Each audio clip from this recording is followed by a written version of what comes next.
Et l'overlay qui ne s'est pas mis à jour parce que j'ai oublié de faire ceci. HFHF dans le chat, l'overlay qui est en haut de votre écran. Ça juste parfaitement, on va pouvoir passer à la phase de ban. N'hésitez pas, comme je le vois déjà dans le chat, à supporter votre équipe.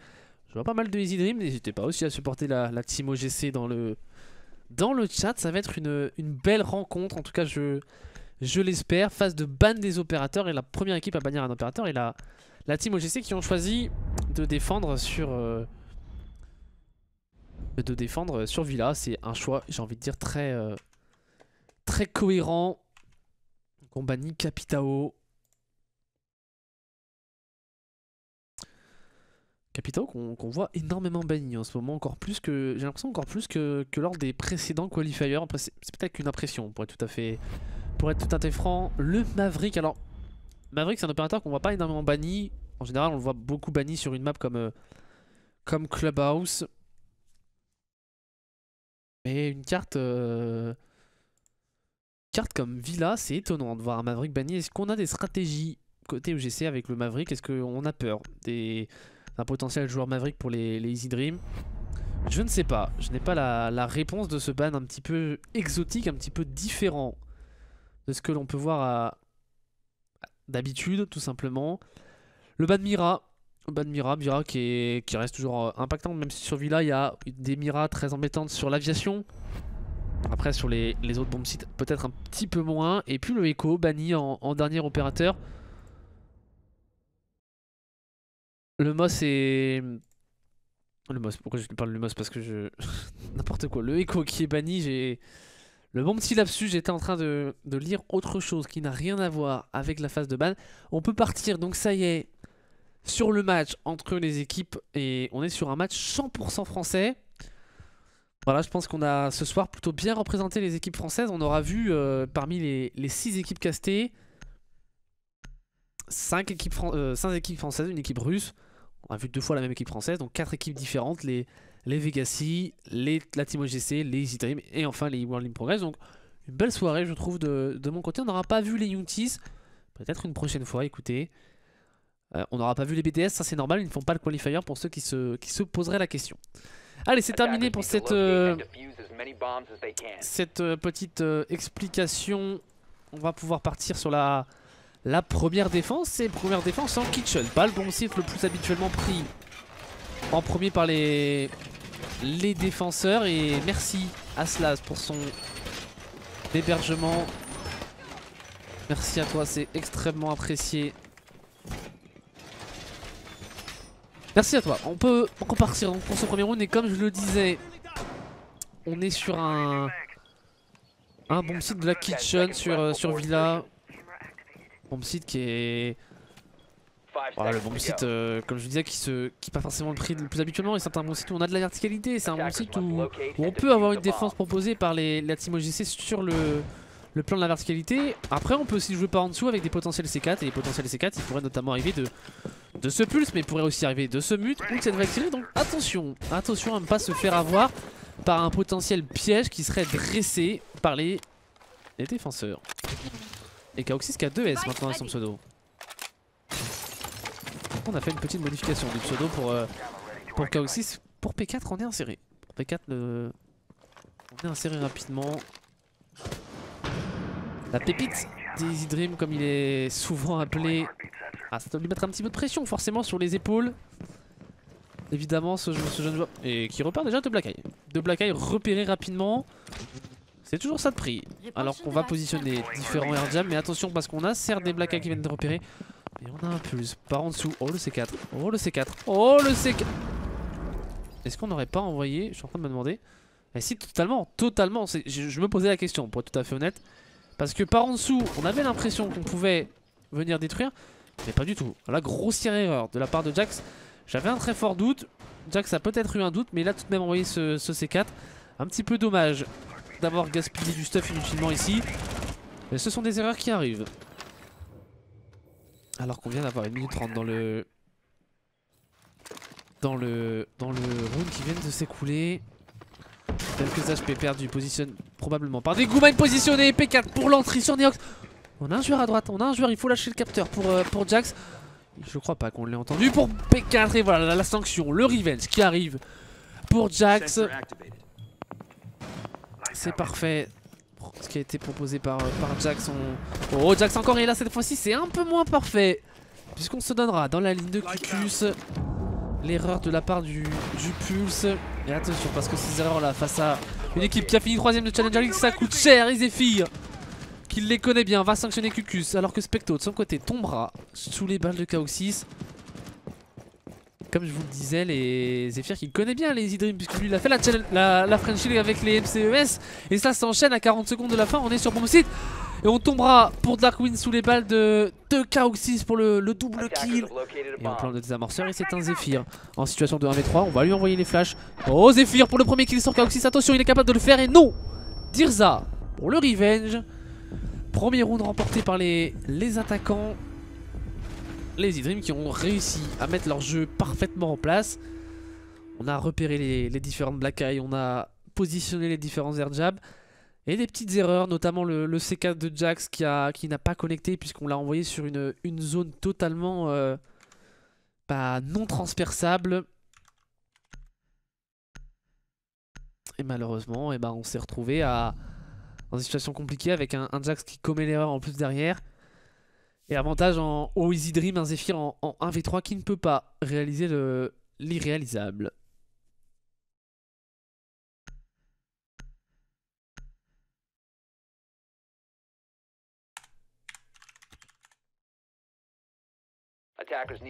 Et on part sur le deuxième round. Après on avait pris le bon site, pas forcément le plus évident à défendre, aussi celui de la Kitchen. Même si en compétition il peut se défendre avec des étendues sur l'horizontalité, voire même sur la verticalité ou des jeux via les C4.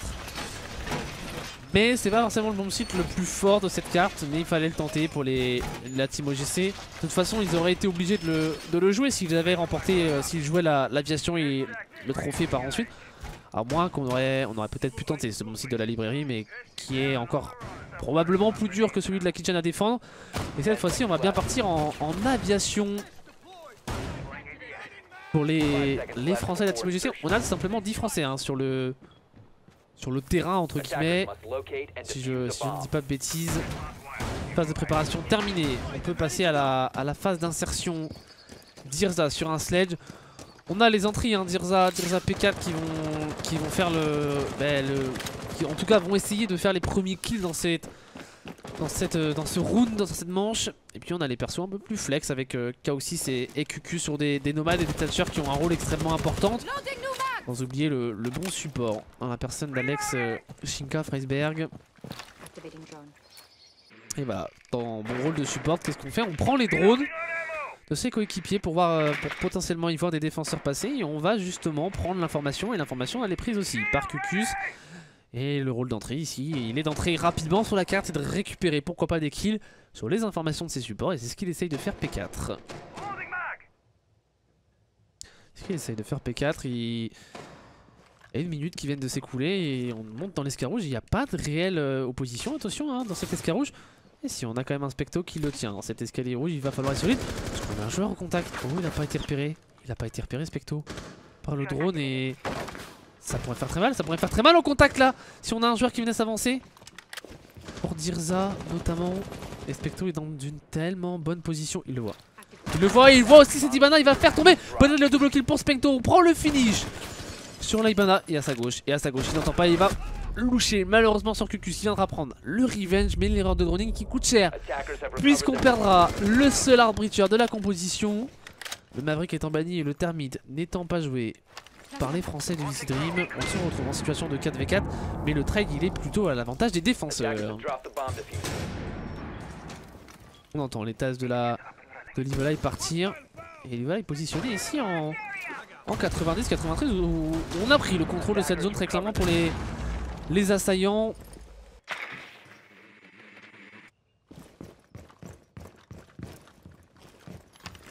Puisqu'il va envoyer une UM qui va être avalée par une défense active. On a envoyé une grenade un petit peu inutilement pour dire ça. Elle a des petites erreurs qui sont faites par les Easy Dream, et l'erreur elle va venir encore de P4 qui tombera sous les balles de Jax. On a un joueur ce shield, ce shield et le pré-shot parfait de Dirza qui sanctionnera Zephyr.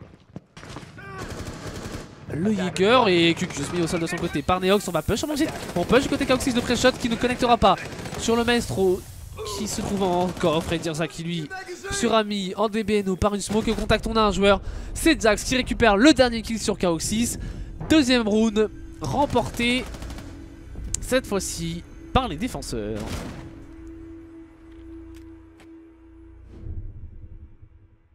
Deuxième round remporté par les défenseurs donc qui est...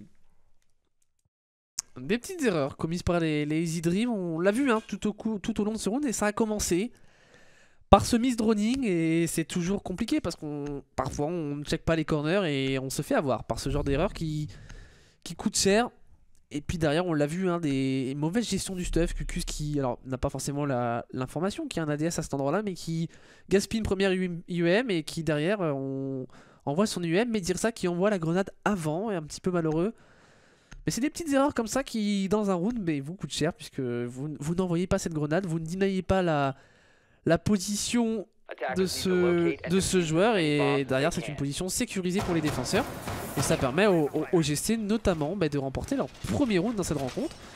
Et on va voir si les OGC arrivent à tenir tête à cette équipe que sont les Easy Dream qui on le cesse de répéter cast après cast mais qui est une belle équipe qui a fini 3ème de la French League en battant tout de même les Penta. Bon, des Penta en très clairement perte de vitesse, mais tout de même, ça reste une équipe qui était en Pro League, qui est encore en Challenger League à l'heure actuelle, même si on verra peut-être des potentiels changements à venir.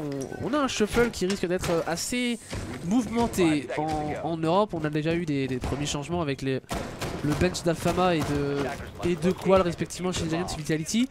On va suivre ça sur la scène française. En tout cas chez les Easy Dream, pas de mouvement pour l'instant. Il n'y a pas de réelle raison d'en avoir. Pour l'instant le roster qui tourne plutôt bien. Et on va voir si les Easy Dream remportent leur rencontre face à la Team OGC. Deux équipes qui sont en 2-0 pour l'instant. Et forcément on a envie de terminer en 3-0 quand on commence un qualifier aussi bien. Puis les Easy Dream ils ont des points à aller chercher. Et P4 rapidement, encore une fois, qui se rapproche de ce bomb site et il est épaulé par un Dirza. On ne joue pas du tout à la master. On est clairement sur une attaque aviation, à sided on va dire. On attaque côté sud de la map. On va positionner évidemment pour le bon K6 des air jabs pour éviter les rotations des roamers. J'ai pas l'impression qu'on joue énormément sur le roaming, quoique. Oh Zephyr, oh Zephyr, oh Zephyr le C4 et 7. Oh Zephyr le double kill avec le C4, pardon. Mais comment a-t-on récupéré deux joueurs au niveau de cette zone là? Darkwing qui lui enchaîne sur Dirza. Et là c'est des erreurs qui sont commises par les Easy Dream. On a deux joueurs positionnés. Oh le trade, je disais on a deux joueurs positionnés au même endroit. Ils se font avoir par un C4 K6 sur Neox, 1v3. La nomade avec son AK et ses nombreuses balles. Alors est-ce que c'est une erreur ou est-ce que c'est un mauvais timing? Peut-être que les deux joueurs se sont alignés au moment parfait pour Zephyr. Je m'attendais pas à ce qu'on ait les deux kills honnêtement alors qu'on a un K6 que de son côté avance sur mon site et le C4. 3 kills au C4, cette fois-ci c'est Jax qui prendra de son côté un kill à la nitro. Et alors... Mais alors quelle surprise de voir Zephyr prendre un magnifique double kill au C4. Et honnêtement quand vous prenez ce kill en entrée comme ça sur la hache et le sledge qui sont censés justement faire les open kills, qui en plus ont énormément de stuff, qui n'ont pas probablement été utilisés, ça fait mal. Ça fait très clairement mal. C'est un 5v3. Derrière on enfonce le clou avec un Darkwing qui avec son légion prendra un kill. Honnêtement c'est typiquement ce genre de round qui peuvent vous mettre dans de bonnes conditions pour la suite. Et les OGC qui posent pour l'instant des problématiques aux Easy Dream qui sont menés 2-1. Alors après pas d'inquiétude, on est sur les défenses sur Villa. Et les défenses, on le sait, sur Villa, elles sont à l'avantage. C'est la map du map pool qui donne le plus d'avantage aux défenses. Donc il n'y a pas d'inquiétude à avoir pour les Easy Dream. Mais attention tout de même parce qu'on pourrait dans les têtes petit à petit lâcher. Mais quand on connaît la force mentale des Easy Dream, je ne m'inquiète pas non plus de ce point de vue là. Allez, on est reparti en kitchen. Kitchen seule défense, non remportée par la team OGC notamment. Emmenée par par Zephyr.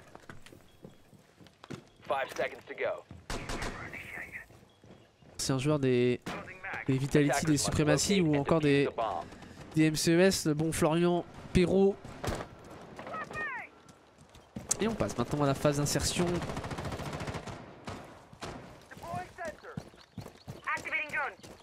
Où cette fois-ci, Tirza et P4 essaieront de ne pas se faire sanctionner par un... Alors cette fois-ci ce sera pas par Zephyr, au C4 ce sera par un Neox. Oh Neox, oh Neox, il est droné, il est double droné même il me semble. On a entendu ce drone du côté du Pulse.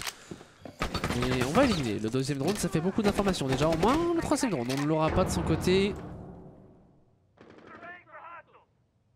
Un Zephyr pour l'instant tranquillement en roaming qui n'est pas joué par les Easy Dream qui vont de manière assez frontale. Est-ce que c'est pas la bonne méthode sur une carte comme Villa où l'anti-roaming on le sait est très compliqué. Et on est sur bomb site avec seulement 2 joueurs et si jamais on venait à push sur bomb site ça pourrait être compliqué. On a un Specto qui se balade, on a un Zephyr qui se balade, on a beaucoup de joueurs qui se baladent. Il me semble même qu'on a un Jax par au-dessus qui se promène aussi. Et on a finalement un trio et un duo qui se sont formés. Une attaque bilatérale proposée par les Easy Dream.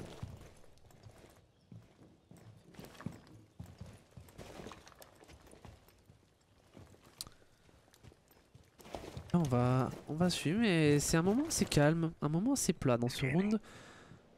Et généralement, ça prévoit une exécution assez rapide. C'est généralement le genre de moment où les assaillants prennent les informations au drone exact de la position des joueurs.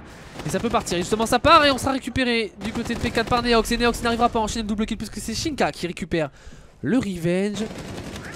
Et on entend les balles qui partent. Jax qui va lui tuer Cucus et on va récupérer le kill pour Kaoxys au sol. Zephyr sur Tirza, Zephyr sur Shinka, il ne reste plus que Kaoxys. Certes sur bon site, mais en situation de 1v3 comme tout à l'heure. Condamné à réaliser le clutch. Le désamorceur n'est pas si loin que ça, mais ça me paraît bien compliqué pour Christophe Kaoxys Soares. Situation de 1v3 pour le bon Kaoxys. Ça paraît compliqué, ça ne passera pas, c'est Zephyr qui récupère le kill, dernier kill de cette rencontre, enfin de cette manche pardon plutôt, de la rencontre pas encore un peu tôt pour que la rencontre se termine. Et ça fait donc ça fait 3-1 tout de même pour la team OGC. Attention quand même à ne pas se laisser endormir.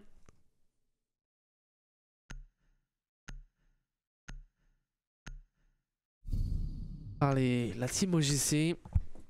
Comme on le disait hein, tout à l'heure,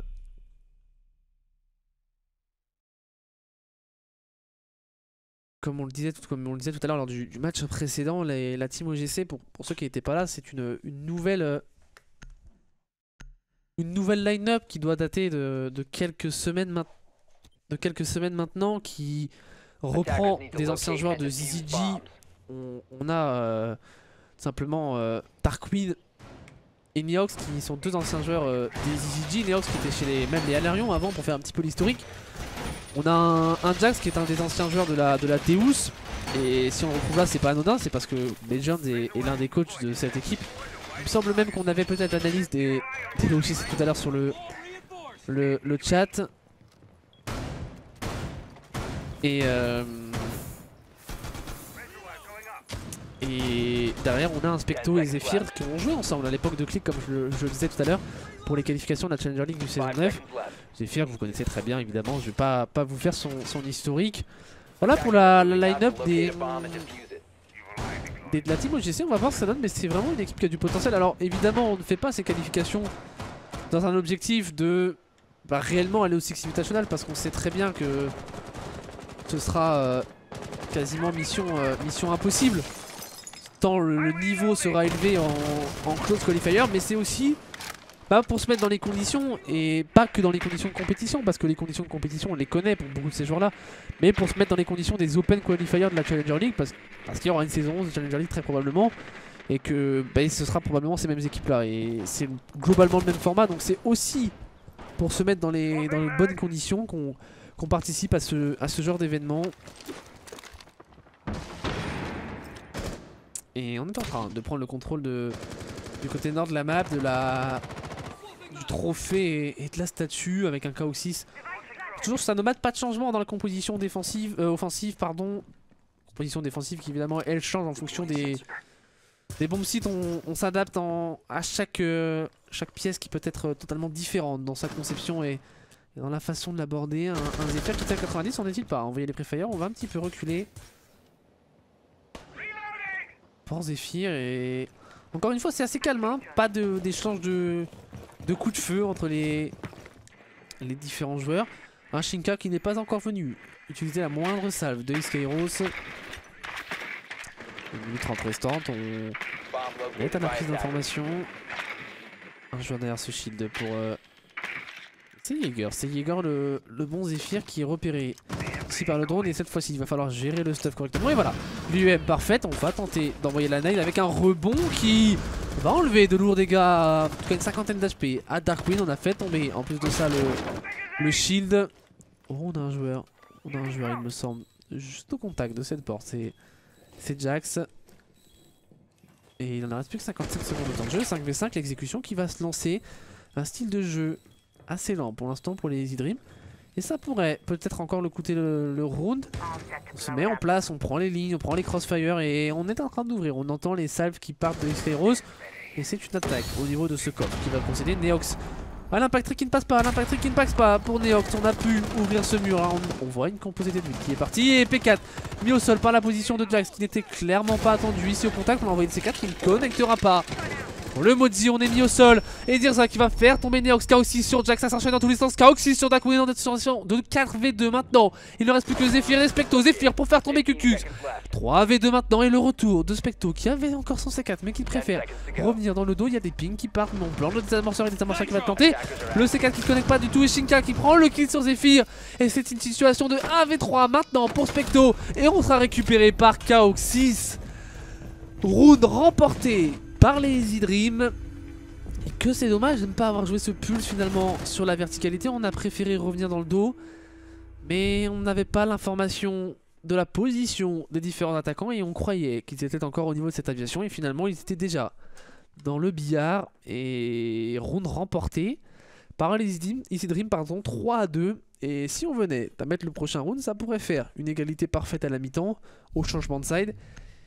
Et honnêtement, mettre 3 attaques sur Villa, je donne pas cher de la peau des UGC sur les phases d'attaque.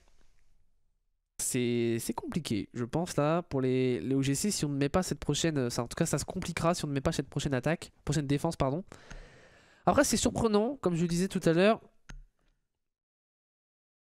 Je vais répondre à une question justement. Pourquoi MCES ne font pas le qualifier? Parce que MCES, le line-up visiblement n'existe plus, puisque Lyon, Noera et Sangral, qui étaient les 3 joueurs complétant le roster avec Zephyr et alors c'est qui? C'est Zephyr. On avait Zephyr, Noera, Lyon, Sangral et on avait Cop. Je dis pas de bêtises. Honnêtement je sais plus. Je n'ai plus la line-up exacte des MCES en tête. Mais en gros la line-up des MCES elle n'existe plus, puisque ils ont l'air d'avoir plus ou moins split, plus ou moins 10 bandes. Voilà pour les questions que vous pouviez vous poser à propos de ces line-up. Donc c'est pour ça que les MCES ne font plus partie de... Enfin ne font pas ce qualifier tout simplement. Et du coup je parlais de quelque chose avant mais je ne m'en souviens plus. Allez, 2 minutes 45 pour pourquoi pas en venir à bout de cette 6ème défense. En ce qui concerne les Easy Dream, un Cucus encordé en astronomie. On va finalement monter sur le toit. L'astronomie tenue par Neox, on le sait, c'est une pièce évidemment très importante dans cette attaque. Il ne faut surtout pas perdre cette astronomie. Et on défend même de manière très avancée du côté de Jax, puisqu'on joue dans cette bathroom. Et encore une fois, hein, les Easy Dream qui n'hésitent pas à jouer de manière très frontale. Jax en contact, Jax il est repéré. Jax il est repéré, c'est très risqué. Le move tenté par Jax, on sera récupéré par Dirza. Et son sledge de très bonne entrée récupéré par le joueur français. Jax qui commet une erreur sur sa position et c'est un joueur avec un C4 qui tombe, c'est toujours un potentiel de deny en moins. Et on va suivre le move de Zephyr sur son pulse parce que Zephyr sur son pulse, oh il est attendu, oh il est attendu, oh il est attendu et ça c'est parfaitement lu par Kaoxys. Oh on n'arrive pas trop à ajuster du côté de Zephyr, on enlèvera seulement 25 HP mais le très bon revenge de Specto. Et ça c'est parfait, oh on pourrait deny les Skyros, mais on n'y arrivera pas. Alors que les impacts visiblement ne sont pas passés pour le Lésion. Lésion qui s'est replacé au niveau de cette statue. 3v4, 3v4 et 4v2 avec ce kill de P4. L'astronomie qui justement n'est plus tenue. Et quand l'astronomie n'est plus tenue, c'est un petit peu le château de cartes qui tombe. On envoie les préfires pour Neox et P4 impérial. Il ne reste plus qu'un Specto en dessous, en situation de 1v4, on plante le désamorceur, on va prendre Air Jam en plus de ça. Désamorceur planté sur une zone où on ne peut pas deny la planter. Mais non, Specto, on l'a planté au niveau du seul endroit où ce n'est pas traversable. Intelligemment joué ça de la part des Easy Dream. Un V4 situation de retake. Un P4-7, certes low HP, mais ça ne suffira pas. On envoie toute main à travers au niveau de cette porte. Un retake quasiment... impossible à rentrer pour le Jaeger. Et au contact on a un joueur. Et on en a même deux. On va tenter la décale, ça ne passera pas. C'est Shinka qui prendra le dernier kill finalement. 6ème round remporté, je vous le disais. 3-3 au changement de side sur Villa. Ça s'annonce pas forcément très bon pour les Français de la team OGC. Ça s'annonce clairement pas de la meilleure des façons. On décide de partir en trophée et en statut. Pour les Easy Dream, c'est l'un des bombes sites, enfin c'est le bombe site avec l'aviation qu'on voit le plus. Et c'est un bombe site qui est intéressant mais qui est pas évident à tenir. Comme je le disais tout à l'heure, c'est si vous perdez l'astronomie.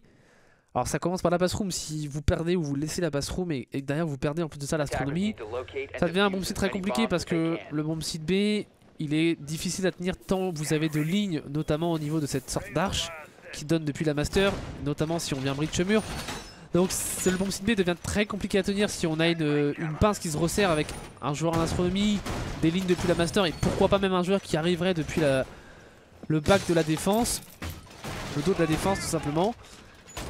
Donc attention à côté défenseur à ne pas commettre les mêmes erreurs qu'ont pu commettre la team OGC. Mais après, on n'est jamais au bout de nos surprises, hein. Pourquoi pas avoir des belles attaques proposées par la team OGC qui avec un Zephyr. Je sais pas qui est le leading game de cette équipe. Il me semble que Jax est le capitaine. Est-ce que Zephyr serait le leading game? Je ne sais pas. Honnêtement, c'est une question dans laquelle je n'ai pas la réponse. En tout cas, ce qui est sûr, c'est qu'on a un Zephyr plutôt sur un rôle... pas sur un rôle de support, parce qu'on est sur une Zofia qui va peut-être être un rôle de, pourquoi pas, de flex, voire d'entry. Même si Zephyr, ça n'a jamais été un réel entry-fragger. On a un Jax sur son Jackal et un Darkwing sur le Heartbreacher, peut-être dans un rôle de support avec le désamorceur. On va essayer de voir, un petit peu comprendre comment évolue cette line-up. Et en tout cas, pour l'instant, on décide d'aller déloger des potentiels roamers par en dessous. Et potentiels roamers, il y en a, puisqu'on retrouve Kaoxys et notamment Lésion aussi. On a personne de dire ça. Pas réellement en roaming, puisqu'on tient le bas de cette astronomie. On me dit Cop, on me dit Rafale. Ouais, Rafale qui n'était plus à la fin chez les MCS, parce qu'il a rejoint les BDS. Et c'est ça, c'est Cop qui était le dernier joueur de la line-up. Merci pour cette confirmation dans le chat. Avec les camions 30 de délai. Tirza qui va essayer de se débarrasser de ce drone.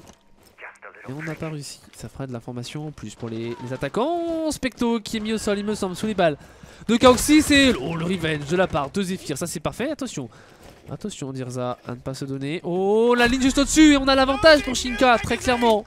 Sur cette ouverture plancher. Et on va venir sanctionner le joueur directement.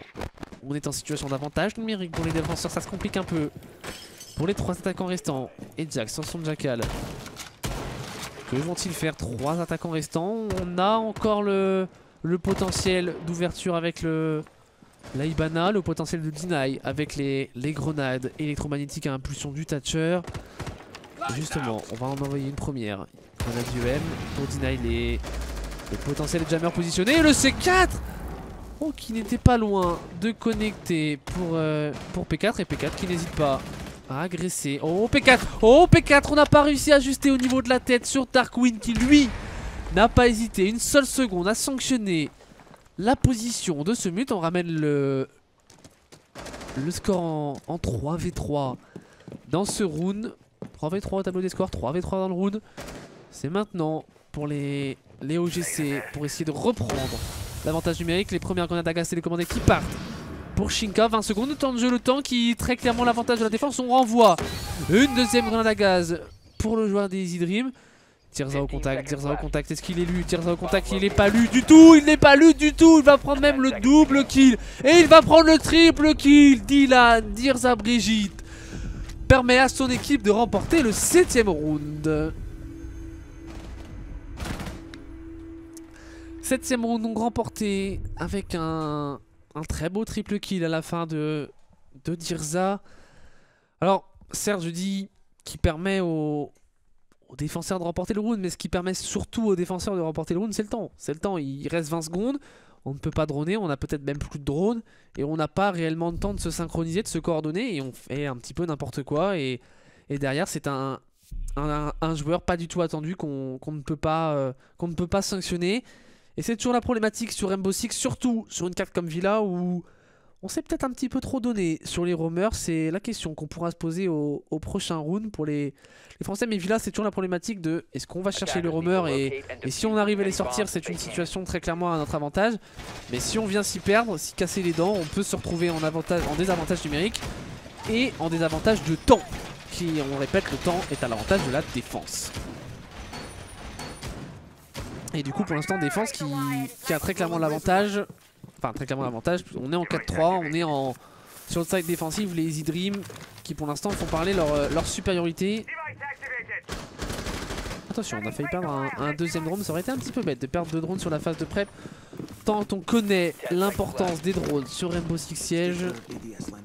Et quand on arrive à un tel niveau de la compétition, en tout cas face à de telles équipes comme les Easy Dream qui font partie des meilleures équipes françaises, et là vous n'avez pas le droit de commettre la moindre erreur, sinon ça peut très vite se retourner contre vous.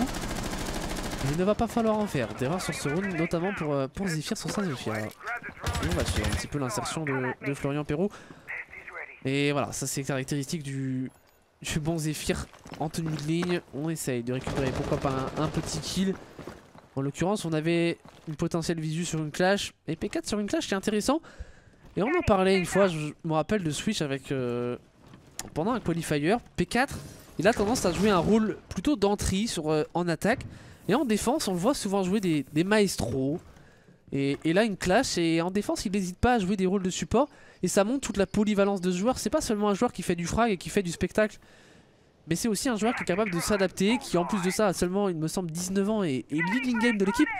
Donc on a quand même un joueur d'exception. Là où on parle souvent d'un Alphama qui est en Pro League, etc. Il faut pas oublier non plus P4 qui est un remarquable joueur, jeune joueur qui apporte beaucoup à cette équipe d'Easy Dream. Évidemment encadré notamment par, on le pense à Kaoxis, ce joueur de lui plus d'expérience, de talent aussi, mais voilà, ça forme un beau mélange pour les Easy Dream, beau mélange qui fonctionne plutôt bien et qui leur pour l'instant permet de mener 4-3 face à la team OGC. Et Specto qui s'insère en escalier rouge qui est tenu par un Cucus, Kaoxis qui... Il n'y aura pas de trade, on a fait tomber Zephyr, Jax pour le double kill avec un revenge pris justement par le Jaeger, et on aura fait tomber dans la foulée un deuxième défenseur à la personne de Dirza. On avance en escalier main, on est très low HP tout de même pour Jax. Et comme je vous le disais, hein, la team OGC qui très clairement cherche à aller chercher le roamer. On est allé récupérer Kaoxis qui n'était pas réellement dans une position de roaming, mais dans une position semi-étendue on va dire au niveau de cet escalier main. Et on a quand même un Cucus qui est dans une position lui aussi légèrement étendue à la master. Et l'attaque qui, à l'inverse des Easy Dream, se dirige au niveau du côté sud de la map. Hein. Une attaque clairement office-sided. Et voilà, QQ justement, on en parlait il y a quelques secondes, qui va s'occuper du cœur de Specto. Et Shinka qui lui se débarrassera de Jax. Ça se complique, situation de 3v2. Et on a une clash qui va pour donner énormément d'informations. Alors, une clash à 25 secondes de la fin, c'est pas réellement là où elle est le plus utile. Elle va être utile en early game, mais en late game un petit peu moins. Mais Shinka qui se débarrassera de Darkwing avec un énorme headshot. Et Neox qui fait face à la clash, qui quand même lui pose beaucoup de problèmes. On va tenter de la rusher, mais c'est trop compliqué. On a deux ouvertures qui vont lui jouer des tours, puisqu'on va pas hésiter à le pick au niveau de ces ouvertures. Et c'est P4 qui finalement récupérera le dernier kill. En 1v3 avec toutes les ouvertures et cette clash. C'est très compliqué pour Neox d'aller chercher le dernier kill. Et ça fait 5-3. Break créé par les Easy Dream.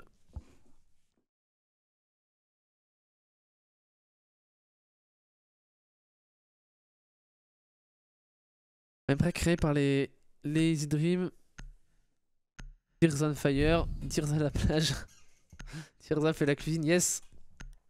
Petit coup d'œil au tableau des scores. Ouais, Dirza, cette belle -3 qu'il a fait en effet au round précédent. Petit coup d'œil au tableau des scores. Assez homogène pour les Easy Dream. Un Cucus peut-être un petit peu moins en vue dans cette rencontre. On a plus de joueurs en difficulté. Neox qui nous avait fait un beau 17-2 face au Vegassi qui, on va dire, frag un petit peu moins. Même si sur Rainbow Six, on le sait, il n'y a pas que le rôle de frag. Enfin, les frags qui sont importants. Il y a aussi tout ce rôle de support, de droning qui peut être réalisé. Mais il n'empêche qu'on sent certains joueurs des UGC un petit peu moins dans leur rencontre que face au Vegassi. Alors évidemment l'adversaire n'est pas de la même taille. On affronte une équipe qui a fini quand même 3ème de la Challenger League. On pourrait entre guillemets considérer comme la troisième meilleure équipe française, même s'ils n'étaient pas présents en Challenger League. Ils font partie clairement des meilleures formations françaises.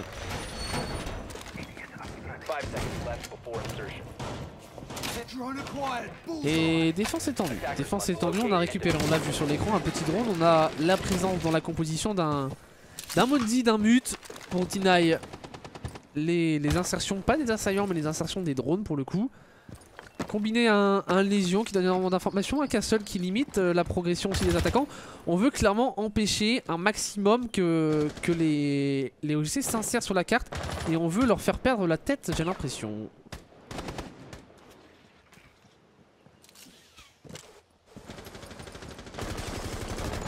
Allez, début de ce 10ème round déjà bien entamé. 30 secondes viennent de s'écouler. On entend les coups de feu pour tranquillement procéder à la phase d'insertion. Évidemment, toujours le droning réalisé par les supports, en l'occurrence par Darkwing et Neox. Et j'ai entendu un petit C4. Non, on a seulement fake le C4 pour P4. Et on entend très clairement l'arrivée en master. On veut venir jouer cette poche, proposer cette poche de résistance, cette défense étendue. Il y a beaucoup de points de défense positionnés au cette master. On a mis 3 murs renforcés, un barbelé, des barricades du TP1. On veut vraiment que les attaquants viennent par cette zone. Et attention à justement ne pas venir s'empaler au niveau de cette zone, parce que ça pourrait leur être fatal. OGC. On entend les Skyros détonner. On a fait une première ouverture pour récupérer les pieds. C'est intelligent de les faire au niveau des pieds. Ça évite que les défenseurs puissent facilement jouer cette zone. Ça donne clairement un avantage aux assaillants. Et est-ce qu'on a l'information de ces joueurs enfin de ce joueur en l'occurrence en trophée? Bien aidé par P4, Kaoxis, Dirza. On a les 4 joueurs finalement. Et un seul joueur sur mon site. Les 4 joueurs qui sont présents au niveau de cette zone. Et c'est P4 qui va prendre la décale pour ouvrir le bal sur Jax. Le bug qui tombera et Specto qui va sanctionner un Dirza un petit peu trop libre de ses mouvements avant de se faire revenge par P4 et le double kill. Oh Kaoxis, il l'a vu ce joueur P4 qui de son côté prendra un kill et Kaoxis aussi sur Zephyr. 45 secondes de temps de jeu, situation de 1v4. On devrait en toute logique avoir 3 balles de match pardon pour les Easy Dream, et c'est le cas puisque P4 récupérera le dernier kill de ce round. Ça fait 6-3 en la faveur des Easy Dream. 6-3. Il y a pour l'instant... Voilà, pas photo et j'en parlais, enfin pas photo. On a quand même eu des OGC qui sont loin d'être ridicules, attention. Attention, même s'il y a un ou deux rounds qui se sont déroulés de manière assez sèche, ils nous ont montré du beau jeu, ils nous ont montré des... Notamment sur leur défense qu'ils avaient les possibilités de résister face à une équipe comme les Easy Dream. Mais voilà, sur une carte comme Villa, on le sait, c'est compliqué les attaques et c'est une équipe encore assez récente, il faut leur laisser du temps. Après, est-ce que le map veto sur ce BO1 était réellement bien maîtrisé? Est-ce qu'on a la maîtrise d'une Villa comme on a la maîtrise d'une Border? J'en suis pas certain. Après, on est là aussi, on l'a dit, pour tester des choses. On sait très bien, il y a très peu de chances que les OGC aillent au Six Invitational. Et honnêtement, même les Easy Dream ont très peu de chances d'aller au Six, même si en tant que compétiteur, on le fait pour aller au bout. Mais déjà, c'est compliqué d'aller au Close Qualifier. Bon, il y a très forte chance qu'on retrouve les Easy Dream au Close Qualifier en toute honnêteté, mais ce sera peut-être un petit peu plus compliqué pour les OGC. Mais derrière, aller au Close Qualifier quand vous trouverez des équipes comme Secret, comme Forza, comme BDS. Honnêtement, je dirais pas que c'est mission impossible, il y a moyen, ça reste de l'e-sport et si on step up du côté des deux équipes, c'est pas impossible. Mais honnêtement, on le sait que c'est compliqué et on le fait, ces qualifications comme je disais tout à l'heure, plus pour se préparer aux qualifications que pour la Challenger League notamment, que pour réellement se qualifier au Six. Même si c'est un petit peu le rêve de tout joueur Rainbow Six que de faire ce Six Invitational. Il y en a un justement à l'écran qui a déjà connu ces sensations. Oh, il a vu les pieds passer Zephyr Trapadrone. En parlant de Six Invitational, ça rappelle un certain match face au Rogue. Et Zephyr, il est capable de rester là longtemps. On le connaît. Et non, on va se raviser quand même. Florian Perrault qui va prendre l'information au drone, on l'a vu au niveau de cette librairie, mais est-ce qu'on a réellement du roaming sur cette fois-ci? Un Kauxis, un petit peu en roaming solitaire. Tel je l'aime bien à l'appeler, tel un joystick. Même si joystick récemment est passé sur un rôle totalement différent. Attention, on est droné pour Kauxis et on a failli se faire sanctionner dans la foulée. Intelligent ce droning réalisé et on va venir le récupérer. On va venir le récupérer pour Specto. Est-ce qu'on n'investit pas un petit peu trop de force pour venir récupérer Ziger? Et si jamais Kauxis venait à prendre un kill, ça pourrait coûter très cher. On est traqué par les noces de Jackal. Oh, les balles qui fusent juste à côté de la tête du Jaeger. On envoie les Prefire pour Kauxis. Kauxis et voilà qui se débarrasse de Jax. Et on est en train de se donner pour les Français de la Team OGC. On a Specto qui l'attend et Kauxis, lui, il va pas bouger. Kauxis, il va pas bouger. Il a pris un kill. Il fait perdre déjà 1 minute 40. Et qu'est-ce qu'on fait pour les OGC? Neox, tout de même, pour se débarrasser de P4. Alors, on a un peu un double jeu. On a Specto qui va attendre un Kauxis alors qu'on voit un drone de Darkwing avancer. Et Neox Zephyr qui font un petit peu leur bonhomme de chemin alors que Darkwing est à la prise d'informations sur ce Jaeger. Et on peine à venir le déloger. On va le repérer. Ça y est, on va pouvoir donner le call à Specto. Est-ce que Specto va y aller? Oh, c'est compliqué ce sous-sol de Villa à jouer, c'est compliqué. Regardez, 50 secondes de temps de jeu. On est très clairement en train de perdre le round sur le roaming, quoique, Specto tout de même. Pour se débarrasser de Kauxis, il va falloir aller maintenant très rapidement sur le bomb site. On a déjà plus beaucoup de temps pour procéder à l'exécution. On envoie ici quelques petites balles au travers de ce mur, ça ne connectera pas. Pour Alexis, Darkwing, Pujol. Neox sincère, on a l'avantage numérique, mais on n'a pas l'avantage du temps. C'était comme si finalement on est en 4v4 avec le temps qui compte pour un défenseur. Cucus au contact, Cucus pour se débarrasser de Specto. On ramène la situation en 3v3 dans cette rencontre. À 18 secondes de la fin de cette manche. On entend les Keros qui détonnent mais c'est trop tard. On envoie le deuxième composé Z8 et on va tenter de push pour Neox et on sera récupéré par Dirza, pardon, Zephyr en contact et ça ne passera pas. Cucus qui récupère Darkwing et ça en est terminé. Les Easy Dream qui remportent cette rencontre. Et c'était compliqué honnêtement cette dernière manche. 7-3 donc en la faveur des Easy Dream. La team OGC qui a loin d'être... Je commence à être fatigué, je vais pas vous mentir, je commence à être fatigué. Je disais la team OGC qui a été loin d'être ridicule. Petit aperçu sur le tableau des scores, pas un tableau des scores complet, mais voilà.